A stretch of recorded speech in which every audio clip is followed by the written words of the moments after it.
ਤੇ ਹੁਣ ਖਬਰਾਂ ਵਿਸਥਾਰ ਦੇ ਨਾਲ।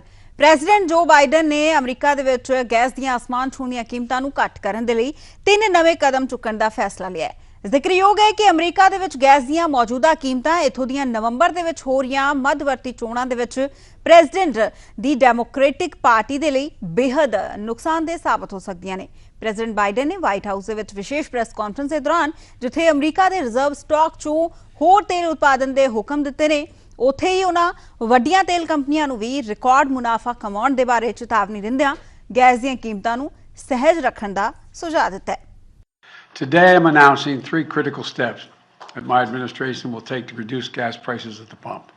First, the Department of Energy will release another 15 million barrels from the Strategic Petroleum Reserve, extending our previously announced release through the month of December.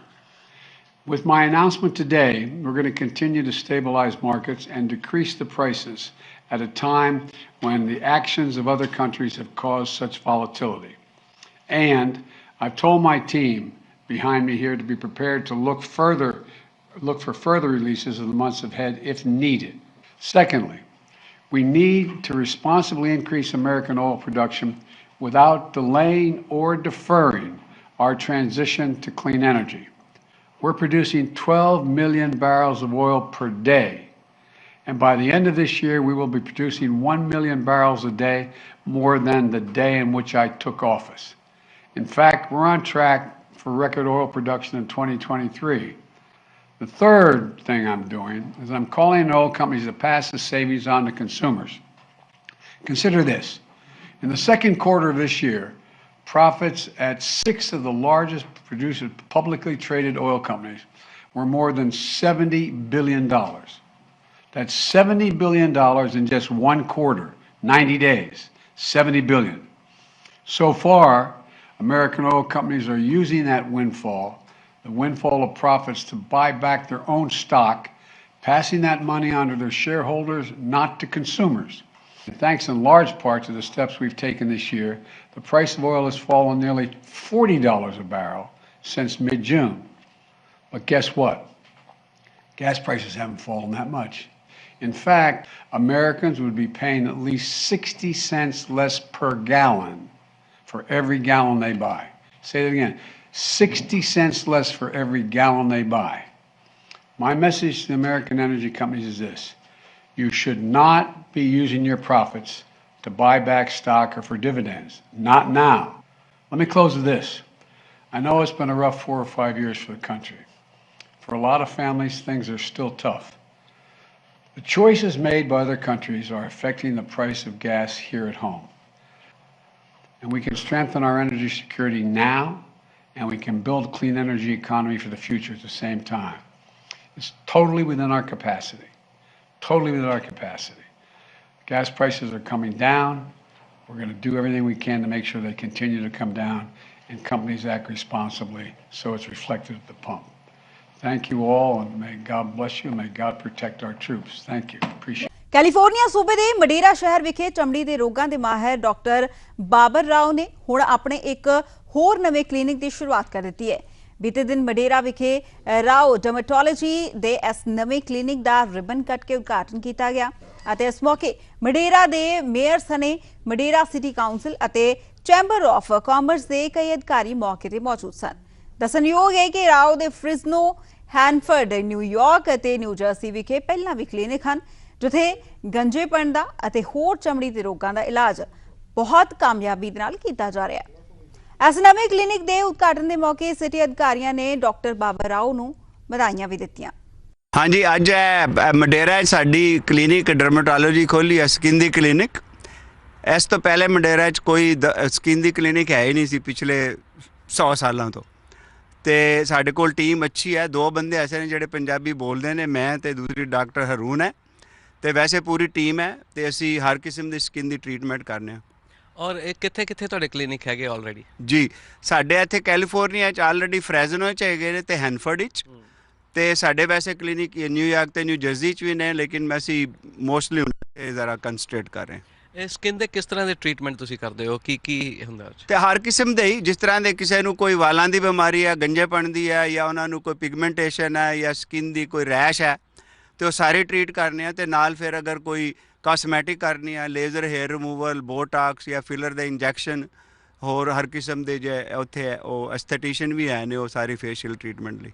ਅੱਜ grand opening ਹੋਈ ਹੈ ਤੇ ਸਿਟੀ ਕੌਂਸਲ ਵੀ ਔਰ ਮੇਅਰ ਵੀ ਇੱਥੇ ਆਏ ਨੇ, ਇਹਦੇ ਬਾਰੇ ਚ ਥੋੜੀ ਜਾਣਕਾਰੀ ਦੇ ਦਿਓ, ਕੌਣ ਇੱਥੇ ਸੀਗੇ ਅੱਜ ਮੌਜੂਦ ਜਿਹੜੇ ਤੁਹਾਨੂੰ ਵਿਸ਼ੇਸ ਦੇਣ ਆਏ ਨੇ? ਹਾਂ, ਤੇ ਇੱਥੋਂ ਮੇਅਰ ਜਿਹੜਾ ਇੱਥੋਂ ਮਡੇਰਾ ਦਾ ਸੈਂਚਰ ਉਹ ਹੈਗਾ ਸੀ, ਸਾਡੀ ਉਹਦੀ ਕੌਂਸਲ ਹੈ ਨਾਲ। ਇੱਥੋਂ ਜਿਹੜੇ ਇਨਫਲੂਐਂਸ਼ੀਅਲ ਡਾਕਟਰ ਨੇ, ਡਾਕਟਰ ਰਮਾਨ ਸਾਡੇ ਪੀਡੀਆਟੀਸ਼ਨ ਨੇ, ਹੋਰ 2-3-4 ਡਾਕਟਰ ਮਸੂਦ, और ਹੋਰ ਵੀ ਆ ਰਹੇ ਨੇ ਸਾਰੇ, ਅਜੇ ਮਰੀਜ਼ ਮੁਕਾ ਕੇ ਆਣਗੇ। ਬਟ ਉਹ ਦੇਰ ਆਲ ਹੈਪੀ ਬਿਕਾਜ਼ ਇਹ ਤੋਂ ਪਹਿਲੇ ਡਰਮੇਟੋਲੋਜੀ ਦਾ ਇੱਥੇ ਕੋਈ ਹੈ ਨਹੀਂ ਸੀ। ਸ਼ੁਕਰੀਆ ਜੀ। ਸੋ ਸਾਡੀਆਂ ਵਿਸ਼ੇਸ ਵੀ ਤੁਹਾਡੇ ਨਾਲ ਨੇ ਕਿ ਇਸੇ ਤਰ੍ਹਾਂ ਤਰੱਕੀ ਕਰਦੇ ਰਹੋ। ਔਰ ਮਡੇਰਾ ਦੇ ਵਿੱਚ ਜਿਹੜੀ ਹੈ ਇਹ ਸਕਿਨ ਟ੍ਰੀਟਮੈਂਟ ਵਾਸਤੇ ਕਲੀਨਿਕ ਖੁੱਲਿਆ ਹੈ ਆਲਰੇਡੀ। ਇਹਨਾਂ ਦੇ ਪਹਿਲਾਂ ਵੀ ਕੈਲੀਫੋਰਨੀਆ ਵਿੱਚ ਕਲੀਨਿਕ ਨੇ, ਹੁਣ ਮਡੇਰਾ ਦੇ ਵਿੱਚ ਰਿਕੁਆਇਰਮੈਂਟ ਸੀ, ਜ਼ਰੂਰਤ ਸੀਗੀ ਕਿਹੋ ਜਿਹੇ ਕਲੀਨਿਕ ਦੀ। ਸੋ ਅੱਜ ਇਹਦੀ ਗ੍ਰੈਂਡ ਓਪਨਿੰਗ ਹੋਈ ਹੈ ਔਰ ਸਾਡੀਆਂ ਸ਼ੁਭ ਕਾਮਨਾਵਾਂ ਇਹਨਾਂ ਦੇ ਨਾਲ ਨੇ। Kumar Sanjeev, PTC news Madera, California. Break ਤੋਂ ਬਾਅਦ ਸਵਾਗਤ ਹੈ ਸਾਰੇ ਹੀ ਦਰਸ਼ਕਾਂ ਦਾ। ਖਬਰਾਂ ਦੇ ਸਿਲਸਿਲੇ ਨੂੰ ਅੱਗੇ ਤੋਰਦੇ ਹਾਂ। ਵਿਸ਼ਵ ਬੈਂਕ ਅਤੇ ਅੰਤਰਰਾਸ਼ਟਰੀ ਮੁਦਰਾ ਕੋਸ਼ ਦੀ 10 ਅਕਤੂਬਰ ਤੋਂ 16 ਅਕਤੂਬਰ ਤੱਕ ਮੀਟਿੰਗ ਹੋਈ, ਜਿਸ ਦੇ ਵਿੱਚ ਭਾਰਤ ਦੇ ਵਿੱਤ ਮੰਤਰੀ ਨਿਰਮਲਾ ਸੀਤਾਰਮਨ ਦੇ ਵੱਲੋਂ ਵੀ ਸ਼ਿਰਕਤ ਕੀਤੀ ਗਈ। ਬੀਤੇ ਦਿਨ ਵਾਸ਼ਿੰਗਟਨ DC ਦੇ ਵਿੱਚ ਇੱਕ ਪ੍ਰੈਸ ਕਾਨਫਰੰਸ ਦਾ ਆਯੋਜਨ ਕੀਤਾ ਗਿਆ, ਜਿਸ ਦੇ ਵਿੱਚ PTC ਦੇ ਵੱਲੋਂ ਭਾਰਤ ਦੀ ਕਿਸਾਨੀ ਅਤੇ ਕਿਸਾਨਾਂ ਦੇ ਪ੍ਰਤੀ ਭਾਰਤ ਸਰਕਾਰ ਦੀਆਂ ਨੀਤੀਆਂ ਦੇ ਬਾਰੇ ਕੁਝ ਸਵਾਲ ਉਠਾਏ ਗਏ। ਕੀ ਨੇ ਉਹ ਸਵਾਲ ਅਤੇ ਕੀ ਨੇ ਭਾਰਤ ਸਰਕਾਰ ਦੇ ਜਵਾਬ? ਪੇਸ਼ ਹੈ ਇਸ ਬਾਰੇ ਵਾਸ਼ਿੰਗਟਨ DC ਤੋਂ ਸਾਡੇ ਸਹਿਯੋਗੀ ਸੁਖਪਾਲ ਸਿੰਘ ਧਨੋਆ ਦੀ ਇਹ ਰਿਪੋਰਟ। ਜਦੋਂ ਕੋਈ ਮੁੱਦੇ ਜਾਂ ਸਰੋਕਾਰ ਅੰਤਰਰਾਸ਼ਟਰੀ ਪੱਧਰ ਉੱਪਰ ਉਠਾਏ ਜਾ ਰਹੇ ਹੋਣ ਤਾਂ ਨਿਸ਼ਚੇ ਹੀ ਉਹਨਾਂ ਦੀ ਅਹਿਮੀਅਤ ਵੀ ਵੱਡੀ ਹੀ ਹੁੰਦੀ ਹੋਵੇਗੀ। ਇੰਡੀਅਨ ਫਾਰਮਿੰਗ ਅਤੇ ਫਾਰਮਰਸ ਦੇ ਅਹਿਮ ਮੁੱਦਿਆਂ ਬਾਰੇ ਇਹ ਚਰਚਾ ਬੀਤੇ ਦਿਨ ਭਾਰਤ ਦੀ ਵਿੱਤ ਮੰਤਰੀ ਨਿਰਮਲਾ ਸੀਤਾਰਮਨ ਦੀ ਵਰਲਡ ਬੈਂਕ ਅਤੇ IMF ਦੀ 10 ਅਕਤੂਬਰ ਤੋਂ 16 ਅਕਤੂਬਰ ਤੱਕ ਵਾਸ਼ਿੰਗਟਨ DC ਵਿੱਚ ਹੋਈ ਸਾਲਾਨਾ ਮੀਟਿੰਗ ਵਿੱਚ ਹਿੱਸਾ ਲੈਣ ਲਈ ਇੱਥੇ ਪਹੁੰਚਣ ਤੇ ਆਯੋਜਿਤ ਕੀਤੇ ਗਏ ਵੱਖ-ਵੱਖ ਸਮਾਗਮਾਂ ਵਿੱਚ ਵੀ ਹੁੰਦੀ ਹੋਈ ਵੇਖਣ ਨੂੰ ਮਿਲੀ। ਅਮਰੀਕਾ ਦੀ ਵਕਾਰੀ ਸੰਸਥਾ ਬਰੁਕਿੰਗਸ ਇੰਸਟੀਚਿਊਟ ਦੇ ਸਮਾਗਮ ਵਿੱਚ ਵਿੱਤ ਮੰਤਰੀ ਵੱਲੋਂ ਭਾਰਤ ਸਰਕਾਰ ਦੀਆਂ ਕਿਸਾਨ ਤੇ ਕਿਸਾਨਾਂ ਪ੍ਰਤੀ ਨੀਤੀਆਂ ਦਾ ਜ਼ਿਕਰ ਕਰਦਿਆਂ ਫਾਰਮਰਸ ਪ੍ਰੋਡਿਊਸਰ ਆਰਗੇਨਾਈਜੇਸ਼ਨ ਯਾਨੀ FPO ਭਾਵ ਉਹ ਲੋਕ ਜੋ ਪਿੰਡ ਜਾਂ ਉਸ ਤੋਂ ਉੱਪਰਲੇ ਪੱਧਰ ਉੱਪਰ ਅਨਾਜ ਭੰਡਾਰ ਕਰਨ ਲਈ ਸਾਈਲੋਜ਼ ਬਣਾਉਣਾ ਚਾਹੁੰਦੇ ਹੋਣ ਤਾਂ ਕਿ ਉਹ ਆਪਣੀ ਪੈਦਾਵਾਰ ਉਚਿਤ ਸਮੇਂ ਤੇ ਵੇਚ ਕੇ ਵਾਜਬ ਮੁਨਾਫਾ ਕਮਾ ਸਕਣ ਅਤੇ ਆਪਣੇ ਖੇਤਾਂ ਦੀਆਂ ਵੱਟਾਂ ਤੇ ਸਫੈਦਿਆਂ ਦੀ ਥਾਂ ਸੋਲਰ ਪੈਨਲ ਲਗਾ ਕੇ ਬਿਜਲੀ ਪੈਦਾਵਾਰ ਰਾਹੀਂ ਵਾਧੂ ਕਮਾਈ ਕਰ ਸਕਣ। ਵਿੱਤ ਮੰਤਰੀ ਨੇ ਕੁਝ ਹੋਰ ਵੀ ਅਹਿਮ ਪੱਖਾਂ ਬਾਰੇ ਜਾਣਕਾਰੀ ਦਿੱਤੀ, ਜਿਸ ਦੇ ਬਾਰੇ PTC ਵੱਲੋਂ ਕੁਝ ਪੁੱਛੇ ਗਏ ਸਵਾਲਾਂ ਦੇ ਜਵਾਬ ਵਿੱਚ ਉਹਨਾਂ ਨੇ ਕੀ ਕੁਝ ਕਿਹਾ, ਆਓ ਇਸ ਲਈ ਤੁਹਾਨੂੰ ਲੈ ਚੱਲਦੇ ਹਾਂ ਉਸ ਪ੍ਰੈਸ ਬਰੀਫਿੰਗ ਵਿੱਚ ਹੀ ਜਿੱਥੇ ਇਹ ਚਰਚਾ ਹੋ ਰਹੀ ਹੈ। A follow-up question on your statement in Brookings Institute on farmers and other policies on farming. As you have mentioned, you said Annadata, Urjadata. Is there anything came up after your statement during World Bank or IMF meetings? And second is, as you have mentioned, ample credit facilities for the farming. The people can stock and then they can sell. If you can further clarify those. The kind of things that we are doing at the ground level, have countries appreciated it or anybody here? Is your first question. There's certainly a lot of appreciation. In fact, in my meeting with the World Bank, President David Malpass himself said that you should now showcase the deepening of digital applications in India and how common people have accepted it. And he said he'll be happy from the World Bank side to work together with India to be able to take it to the other parts of the world. On you started talking about the farmer and then also said, would you be able to explain on the credit availability for storage and for other things? There are a lot of steps taken. In fact, the Kisan credit card is not just now available for farmers alone. It's available for animal husbandry, meaning people who keep animals, bovine for milk, or even keeping sheep or goat or even piggery. They all get a Kisan credit card for their farming and allied activities. and that means at concessional rates they can take loans from the bank. And also today, for example, if I were to take the point of animal husbandry or any of these animal keeping, veterinary services are now available in district level, funded by the center. Mobile clinics are available for maintaining animals. So there's a high accent given for farmer who either doubles up doing these, or farmers who are no longer doing farming but mainly dependent on these. Beekeeping is another. And there's been a lot of interest among small farmers in taking on these kind of activities, because today, through the e-market revolution which is happening through the government and also through private players, they are able to get access to some of the markets which they wouldn't have been able to access earlier. So, of course, Urja Data is happening in a rapid way, because rooftop solar panels or keeping solar panels in the hedges of farm have also resulted in farmers being able to produce for themselves, and the surplus is also uploaded to the grid and they earn money out of that. So there is now ample other ways in which government is supportive of additional income earning sources. And one last point, the formation of the FPO, farmer producer organizations, wherein groups of farmers can come together and maybe take up the activity of setting up silos in villages, wherein aggregated grains can be stored, not sold as soon as they come out of the farms, as soon as the harvest, for a distress price, because supply being in glut, the price they may get may not be adequate. So they could sell it after a period of time if they only had the right kind of storage facility. So the government also helps in farmer producer organizations or the SHG groups to set up storage in villages. Viability gap funding is also given for food processing industries which get set up, in which the FPOs themselves can participate and earn a profit out of it, unlike as members of cooperatives who don't have a share in the profit but they collectively do it. But here the FPOs can earn their profit legitimately. And food processing activities do have an income tax concession for the first 5 years that they. Sukhpal Singh Tanwar, Washington DC bureau, PTC news. उधर दिल्ली स्थित अमरीकी दूत घर ਦਾ ਵਫਦ ਗੁਰਦੁਆਰਾ ਸ੍ਰੀ ਬੰਗਲਾ ਸਾਹਿਬ ਵਿਖੇ ਨਤਮਸਤਕ ਹੋਇਆ। ਦਿੱਲੀ ਸੇ ਗੁਰਦੁਆਰਾ ਪ੍ਰਬੰਧਕ committee ਦੇ ਜਨਰਲ ਸਕੱਤਰ ਜਗਦੀਪ ਸਿੰਘ ਕਾਲੂ ਅਤੇ ਹੋਰ ਮੈਂਬਰਾਂ ਨੇ ਇਸ ਵਫਦ ਦਾ ਸਵਾਗਤ ਕੀਤਾ। ਗੁਰਦੁਆਰਾ ਸ੍ਰੀ ਬੰਗਲਾ ਸਾਹਿਬ ਵਿਖੇ ਬੱਚਿਆਂ ਦੇ ਮਾਮਲਿਆਂ ਦੇ ਵਿੱਚ ਅਮਰੀਕਾ ਦੀ ਮੁੱਖ ਸਲਾਹਕਾਰ ਮਿਸ਼ੇਲ ਬਰਨੀਅਰ ਟੌਥ, ਬ੍ਰਾਂਚ ਮੁਖੀ ਐਬੋਨੀ ਜੈਕਸਨ, ਕੌਂਸਲਰ ਮਾਮਲਿਆਂ ਦੇ ਸਲਾਹਕਾਰ ਡੌਨ ਹੈਫਲਿਨ ਅਤੇ ਕੌਂਸਲਰ ਜਨਰਲ ਬ੍ਰੈਂਡਨ ਮੁਲਾਰੇਕੀ ਨੇ ਮੱਥਾ ਟੇਕਿਆ। इस दौरान वफद ਨੂੰ ਗੁਰਦੁਆਰਾ ਸ੍ਰੀ ਬੰਗਲਾ ਸਾਹਿਬ ਦੇ ਇਤਿਹਾਸ ਦੇ ਬਾਰੇ ਵਿਸਥਾਰ ਦੇ ਵਿੱਚ ਜਾਣਕਾਰੀ ਵੀ ਦਿੱਤੀ ਗਈ ਅਤੇ ਗੁਰੂ ਘਰ ਦੇ ਵਿੱਚ ਪ੍ਰਬੰਧ ਕਿਵੇਂ ਚੱਲ ਰਿਹਾ ਹੈ ਤੇ ਵਿਸ਼ੇਸ਼ ਤੌਰ ਤੇ ਲੰਗਰ ਕਿਵੇਂ ਤਿਆਰ ਕੀਤਾ ਜਾਂਦਾ ਹੈ, ਇਸ ਬਾਰੇ ਵੀ ਉਹਨਾਂ ਜਾਣਕਾਰੀ ਹਾਸਲ ਕੀਤੀ।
ਗੁਰਦੁਆਰਾ ਬੰਗਲਾ ਸਾਹਿਬ ਵਿਖੇ ਅਮਰੀਕਨ ਡੈਲੀਗੇਟ ਦੀ ਸਾਨੂੰ ਇਨਫੋਰਮੇਸ਼ਨ ਆਈ ਸੀ ਕਿ ਉਹ ਵਿਜ਼ਿਟ ਕਰਨਾ ਚਾਹੁੰਦੇ ਆ।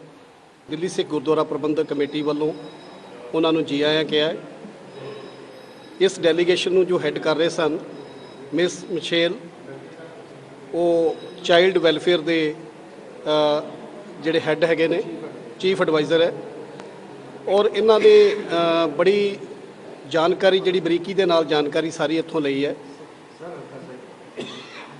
ਗੁਰਦੁਆਰਾ ਸਾਹਿਬ ਦੇ ਬਾਰੇ 'ਚ, ਇਸ ਸਥਾਨ ਦੇ ਬਾਰੇ ਦੇ ਵਿੱਚ ਕੀ ਇੰਪੋਰਟੈਂਸ ਹੈ ਗੁਰਦੁਆਰਾ ਬੰਗਲਾ ਸਾਹਿਬ ਦੀ, ਔਰ ਸਿੱਖ ਧਰਮ ਦੇ ਬਾਰੇ ਬਹੁਤ ਸਾਰੀ ਜਾਣਕਾਰੀ ਉਹਨਾਂ ਨੇ ਸਾਡੇ ਕੋਲੋਂ ਇਕੱਤਰ ਕੀਤੀ ਹੈ। ਔਰ ਅਸੀਂ ਉਹਨਾਂ ਨੂੰ ਜਿਹੜੀ ਜਾਣਕਾਰੀ ਉਹਨਾਂ ਨੇ ਸਾਡੇ ਕੋਲੋਂ ਮੰਗੀ ਅਸੀਂ ਦਿੱਤੀ ਹੈ। ਪਲੱਸ ਅਸੀਂ ਆਪਣੇ ਵੱਲੋਂ ਗੁਰੂ ਹਰਕ੍ਰਿਸ਼ਨ ਸਾਹਿਬ ਦੇ ਇਸ ਪਾਵਨ ਪਵਿੱਤਰ ਸਥਾਨ ਦੇ ਉੱਤੇ ਜੋ ਸੰਗਤ ਆਉਂਦੀ ਆ, ਉਹਨਾਂ ਦੀ ਕੀ ਸ਼ਰਧਾ ਭਾਵਨਾ ਹੈ ਉਸ ਦੇ ਬਾਰੇ, ਔਰ ਵਿਸ਼ੇਸ਼ ਰੁਚੀ ਉਹਨਾਂ ਦੀ ਲੰਗਰ ਘਰ ਦੀ ਸੀ ਔਰ ਰਸੋਈ ਘਰ ਦੀ, ਜਿੱਥੇ ਕੋਵਿਡ ਦੇ ਦੌਰਾਨ ਲੱਖਾਂ ਲੋਕਾਂ ਨੂੰ ਰੋਜ਼ਾਨਾ ਭੋਜਨ ਛਕਾਇਆ ਜਾਂਦਾ ਸੀ, ਲੰਗਰ ਛਕਾਇਆ ਜਾਂਦਾ ਸੀ। ਉਸ ਬਾਰੇ ਵੀ ਉਹਨਾਂ ਦੀ ਬੜੀ ਰੁਚੀ ਸੀ ਕਿ ਅਸੀਂ ਉਹ ਜਗ੍ਹਾ ਦੇਖਣੀ, ਸਥਾਨ ਦੇਖਣਾ ਹੈ। ਅਸੀਂ ਸਾਰਾ ਰਸੋਈ ਘਰ ਦਾ, ਲੰਗਰ ਘਰ ਦਾ ਉਹਨਾਂ ਨੂੰ ਵਿਜ਼ਿਟ ਕਰਾਇਆ ਔਰ ਬੜੇ ਇੰਪ੍ਰੈਸ ਹੋਏ ਆ। ਉਹ ਉੱਪਰ ਉਹਨਾਂ ਨੇ ਆਸ਼ੀਰਵਾਦ ਲਿਆ ਗੁਰੂ ਮਹਾਰਾਜ ਦਾ, ਗੁਰੂ ਗ੍ਰੰਥ ਸਾਹਿਬ ਮਹਾਰਾਜ ਦੇ ਨਤਮਸਤਕ ਹੋ ਕੇ। ਔਰ ਮੈਂ ਸਮਝਦਾ ਕਿ ਇੱਕ US ਦੇ ਵਿੱਚ ਬੜੀ ਵੱਡੀ ਗਿਣਤੀ ਸਿੱਖਾਂ ਦੀ ਹੈ ਔਰ ਉਹਨਾਂ ਦੇ ਵਾਸਤੇ ਇਹ ਡੈਲੀਗੇਸ਼ਨ ਜਿਹੜਾ ਅਸੀਂ ਇਹਨਾਂ ਦੇ ਨਾਲ ਸਾਂਝ ਵੀ ਪਾਈ ਹੈ ਕਿ ਜਿਹੜੇ ਸਿੱਖ ਹੈ ਉਹ ਨਾ ਕੇਵਲ ਇੱਥੇ ਇੰਡੀਆ ਦੇ ਵਿੱਚ ਬਲਕਿ ਵਰਲਡ ਵਾਈਡ ਹਰ ਸਟੇਟ ਦੇ ਵਿੱਚ ਜਿੱਥੇ ਵੀ ਕਿਤੇ ਲੋੜ ਪੈਂਦੀ ਆ, ਸਿੱਖ ਅੱਗੇ ਆ ਕੇ ਸੇਵਾ ਕਰਦੇ ਆ, ਸੇਵਾ ਵਾਸਤੇ ਹਮੇਸ਼ਾ ਤਤਪਰ ਰਹਿੰਦੇ ਆ। ਕਿਸੇ ਵੀ ਦੇਸ਼ ਦੇ ਵਿਦੇਸ਼ਾਂ ਦੇ ਕੋਨੇ ਦੇ ਵਿੱਚ ਕੋਈ ਵੀ ਦਿੱਕਤ ਆਏ, ਕੋਈ ਪਰੇਸ਼ਾਨੀ ਆਏ, ਕੋਈ ਆਫਤ ਆਏ, ਤੇ ਸਿੱਖ ਉੱਥੇ ਜਾ ਕੇ ਸੇਵਾ ਕਰਨ ਵਾਸਤੇ ਸਭ ਤੋਂ ਪਹਿਲਾਂ ਪਹੁੰਚਦੇ ਆ। ਇਹ ਵੀ ਅਸੀਂ ਉਹਨਾਂ ਦੇ ਨਾਲ ਸਾਂਝ ਪਾਈ ਆ ਔਰ ਇਹ ਇਸ ਦੇ ਉੱਤੇ ਬਹੁਤ ਇੰਪ੍ਰੈਸ ਹੈ। ਬ੍ਰੇਕ ਤੋਂ ਬਾਅਦ ਸਵਾਗਤ ਹੈ ਸਾਰੇ ਹੀ ਦਰਸ਼ਕਾਂ ਦਾ। ਖਬਰਾਂ ਦੇ ਸਿਲਸਿਲੇ ਨੂੰ ਅੱਗੇ ਤੋਰਦੇ ਹਾਂ। ਪੰਜਾਬੀ ਗਾਇਕ ਸਿੱਧੂ ਮੂਸੇਵਾਲਾ ਦੀ ਮੌਤ ਨੂੰ ਕਈ ਦਿਨ ਬੀਤ ਚੁੱਕੇ ਨੇ, ਪਰ ਹਾਲੇ ਵੀ ਉਹਨਾਂ ਦੇ ਚਾਹਣ ਵਾਲਿਆਂ ਦੇ ਦਿਲਾਂ ਦੇ ਵਿੱਚ ਉਹ ਵਿਸਰੇ ਨਹੀਂ। ਮਰਹੂਮ ਪੰਜਾਬੀ ਗਾਇਕ ਸਿੱਧੂ ਮੂਸੇਵਾਲਾ ਦੀ ਯਾਦ 'ਚ ਸਿਟੀ ਆਫ ਬਰੈਂਪਟਨ ਦੇ ਵੱਲੋਂ ਟ੍ਰੀ ਪਲਾਂਟੇਸ਼ਨ ਸੈਰੇਮਨੀ ਦਾ ਆਯੋਜਨ ਕੀਤਾ ਗਿਆ ਅਤੇ ਰੁੱਖ ਲਗਾਏ ਗਏ। ਇਸ ਮੌਕੇ ਕਈ ਸਿਟੀ ਕੌਂਸਲਰ ਅਤੇ ਮੇਅਰ ਵੀ ਮੌਜੂਦ ਰਹੇ। ਇਸ ਦੌਰਾਨ ਸਿੱਧੂ ਦੇ ਕਈ ਦੋਸਤ ਵੀ ਮੌਕੇ ਤੇ ਪਹੁੰਚੇ, ਜਿਨ੍ਹਾਂ ਨੇ ਕਿਹਾ ਕਿ ਸਿੱਧੂ ਦੀ ਮਾਤਾ ਜੀ ਦੇ ਵੱਲੋਂ ਆਪਣੇ ਪੁੱਤਰ ਦੀ ਯਾਦ ਦੇ ਵਿੱਚ ਰੁੱਖ ਲਗਾਉਣ ਦੀ ਅਪੀਲ ਕੀਤੀ ਗਈ ਸੀ, ਜਿਸ ਨੂੰ ਕਿ ਉਹ ਇੱਥੇ ਪੂਰਾ ਕਰਨ ਲਈ ਪਹੁੰਚੇ ਨੇ। ਪ੍ਰਸਿੱਧ ਮਰਹੂਮ ਗਾਇਕ ਸ਼ੁਭਦੀਪ ਸਿੰਘ ਸਿੱਧੂ ਯਾਨੀ ਕਿ ਸਿੱਧੂ ਮੂਸੇਵਾਲਾ, ਜਿਨ੍ਹਾਂ ਦੀ ਬੀਤੇ ਕੁਝ ਮਹੀਨੇ ਪਹਿਲਾਂ ਇੱਕ ਹਮਲੇ 'ਚ ਮੌਤ ਹੋ ਗਈ ਸੀ, ਉਹਨਾਂ ਦੀ ਯਾਦ ਵਿੱਚ ਅੱਜ ਕੈਨੇਡਾ ਦੇ ਬਰੈਂਪਟਨ ਸ਼ਹਿਰ ਵਿੱਚ ਦਰਖਤ ਲਾਇਆ ਜਾ ਰਿਹਾ ਹੈ। ਸਿੱਧੂ ਦੀ ਮੌਤ ਭਾਵੇਂ ਕੁਝ ਮਹੀਨੇ ਪਹਿਲਾਂ ਹੋ ਗਈ ਸੀ, ਲੇਕਿਨ ਉਹਨਾਂ ਦੀ ਆਵਾਜ਼ ਹੱਲੇ ਵੀ ਲੋਕਾਂ ਦੇ ਦਿਲਾਂ ਵਿੱਚ ਜਿਉਂਦੀ ਹੈ। ਅੱਜ ਅਸੀਂ ਇੱਥੇ ਸੂਜ਼ਨ ਫੈਨੋ ਸਪੋਰਟਸ ਫਲੈਕਸ ਪਹੁੰਚੇ ਹਾਂ, ਜਿੱਥੇ ਹੁਣ ਸਾਡੀ ਸੈਰੇਮੋਨੀ ਟ੍ਰੀ ਪਲਾਂਟਿੰਗ ਸੀਗੀ ਆਪਣੇ ਸਿੱਧੂ ਮੂਸੇਵਾਲੇ ਵਾਸਤੇ। ਇਹ ਇਨੀਸ਼ੀਏਟਿਵ ਮੈਂ ਜੂਨ ਦੇ ਵਿੱਚ ਪਾਸ ਕਰਾਇਆ ਸੀਗਾ, ਮੈਂ ਤੇ ਮੇਰੇ ਕਾਉਂਸਲਮੇਟ ਹਰਕੀਰਤ ਸਿੰਘ ਨੇ। ਸਾਡੇ ਕਾਫੀ ਲੋਕੀ ਆਪਣੇ ਕਮਿਊਨਿਟੀ 'ਚੋਂ ਆਏ ਸਨ ਸਾਡੇ ਕਾਉਂਸਲ ਦੇ ਵਿੱਚ ਕਹਿਣ ਵਾਸਤੇ ਕਿ ਸਾਨੂੰ ਹੁਣ ਉਹਨਾਂ ਨੂੰ ਯਾਦ ਕਰਨਾ ਚਾਹੀਦਾ। ਸੋ ਇੱਕ ਤਾਂ ਅਸੀਂ ਟ੍ਰੀ ਪਲਾਂਟਿੰਗ ਅੱਜ ਕੀਤੀ, ਤੇ ਗਾਂ ਦੇ ਵਿੱਚ ਇੱਕ ਜਿਹੜਾ ਵੱਡਾ ਮਿਊਰਲ, ਜਿਹੜੀ ਵੱਡੀ ਪੇਂਟਿੰਗ ਹੁੰਦੀ ਹੈ, ਉਹ ਵੀ ਅਸੀਂ ਪਾਸ ਕਰਾਇਆ ਸੀਗਾ, ਜਿੱਥੇ ਕਮਿਊਨਿਟੀ ਕਹਿੰਦੀ ਸੀਗੀ ਕਿ ਅਸੀਂ ਇੱਕ ਵੱਡੀ ਪੇਂਟਿੰਗ ਬਣਾਉਣੀ ਹੈ। ਸੋ ਸਿੱਧੂ ਮੂਸੇਵਾਲਾ ਜੋ ਸ਼ੁਭਦੀਪ ਸਿੰਘ ਸਿੱਧੂ ਸਨ, ਉਹਨਾਂ ਦੇ ਮਦਰ ਨੇ ਕਿਹਾ ਸੀ ਕਿ ਜੇ ਤੁਸੀਂ ਯਾਦ ਕਰਨਾ ਮੇਰੇ ਬੇਟੇ ਨੂੰ, ਫਿਰ ਤੁਸੀਂ ਟ੍ਰੀ ਪਲਾਂਟ ਕਰੋ। ਜਿੱਥੇ ਅਸੀਂ ਇਕੱਠੇ ਹੋਏ ਹਾਂ ਸਿੱਧੂ ਦੀ ਟ੍ਰੀ ਪਲਾਂਟ ਲਈ, ਉਹਦੀ ਯਾਦ ਵਿੱਚ ਟ੍ਰੀ ਲਾਉਣ ਲਈ, ਮੈਂ ਥੈਂਕ ਯੂ ਕਰਦਾ ਸਿਟੀ ਕੌਂਸਲ ਦਾ, ਪੈਟਰਿਕ ਬਰਾਊਨ ਸਾਡੇ ਮੇਅਰ ਦਾ, ਗੁਰਪ੍ਰੀਤ ਢਿੱਲੋਂ ਦਾ, ਹਰਕੀਰਤ ਜੀ ਦਾ, ਜਿਨ੍ਹਾਂ ਨੇ ਇਹ ਇਨੀਸ਼ੀਏਟਿਵ ਕੀਤਾ ਆ ਇਹ ਟ੍ਰੀ ਪਲਾਂਟ, ਕਿਉਂਕਿ ਇਹ ਸਿੱਧੂ ਦੀ ਮੰਮੀ ਦਾ ਵੀ ਸੁਪਨਾ ਸੀ ਵੀ ਜੇ ਉਸ ਨੂੰ ਤੁਸੀਂ ਯਾਦ ਰੱਖਣਾ ਤਾਂ ਉਸ ਦੇ ਯਾਦ ਦੇ ਵਿੱਚ ਟ੍ਰੀ ਪਲਾਂਟ ਕਰੋ। ਸੋ ਅਸੀਂ ਉਹਨੂੰ ਮੱਦੇ ਨਜ਼ਰ ਰੱਖਦੇ ਅਸੀਂ ਇਹ ਟ੍ਰੀ ਪਲਾਂਟ ਕੀਤਾ ਵੀਰੇ। ਅੱਜ ਦਾ ਜਿਹੜੇ ਇੱਥੇ ਆਏ ਆ ਸਾਰਿਆਂ ਦਾ ਬਹੁਤ ਬਹੁਤ ਥੈਂਕ ਯੂ, ਆਉਣ ਵਾਲਿਆਂ ਦਾ। ਅਤੇ ਅਸੀਂ ਅੱਗੇ ਵੀ ਚਾਹੁੰਦੇ ਹਾਂ ਜੇ ਕਿਸੇ ਨੂੰ ਅਸੀਂ ਸਿੱਧੂ ਨੂੰ ਜੇ ਕੋਈ ਵੀ ਯਾਦ ਕਰਦਾ ਹੈ ਜਾਂ ਕੋਈ ਉਹਦੀ ਮੰਮੀ ਨੂੰ ਜਾਂ ਉਹਨਾਂ ਨੂੰ ਯਾਦ ਵਿੱਚ ਰੱਖਣਾ ਚਾਹੁੰਦਾ, ਉਹਦੇ ਲਈ ਹੋਰ ਵੀ ਉਹਦੇ ਲਈ ਟ੍ਰੀ ਪਲਾਂਟ ਕੀਤੇ ਜਾਣ। Local Bramptonian who rose to international fame, Shubdeep Singh Sidhu, better known as Sidhu Moosewala. Sidhu was a successful Punjabi music artist and activist who tragically passed away earlier this year. He came to Brampton as an international student. Across the city, we mourn his loss. As a popular singer and rapper, he had a huge following, not only in Brampton but internationally. His music and lyrics resonated with so many young people. ਉਧਰ Mississauga ਦੇ Ontario Khalsa ਦਰਬਾਰ ਵਿਖੇ 24 October ਨੂੰ ਬੰਦੀ ਛੋੜ ਦਿਵਸ ਦੇ ਸੰਬੰਧ ਦੇ ਵਿੱਚ ਤਿਆਰੀਆਂ ਦਾ ਆਰੰਭ ਹੋ ਚੁੱਕਿਆ ਹੈ ਅਤੇ ਗੁਰੂ ਘਰ ਦੇ ਵਿੱਚ ਇਸ ਸਾਲ ਆਤਿਸ਼ਬਾਜ਼ੀ ਦੀ ਮਨਾਹੀ ਹੋਵੇਗੀ। ਹੋਰ ਕੀ ਕੁਝ ਖਾਸ ਹੋਏਗਾ ਅਤੇ ਕਿਵੇਂ ਚੱਲ ਰਹੀਆਂ ਨੇ ਇਹ ਤਿਆਰੀਆਂ, ਇਸ ਸੰਬੰਧੀ ਪੇਸ਼ ਹੈ ਓਨਟਾਰੀਓ ਖਾਲਸਾ ਦਰਬਾਰ ਤੋਂ ਸਾਡੀ ਇਹ ਰਿਪੋਰਟ। सब कल उधरी सब कल उधरी एक नाम धर्म।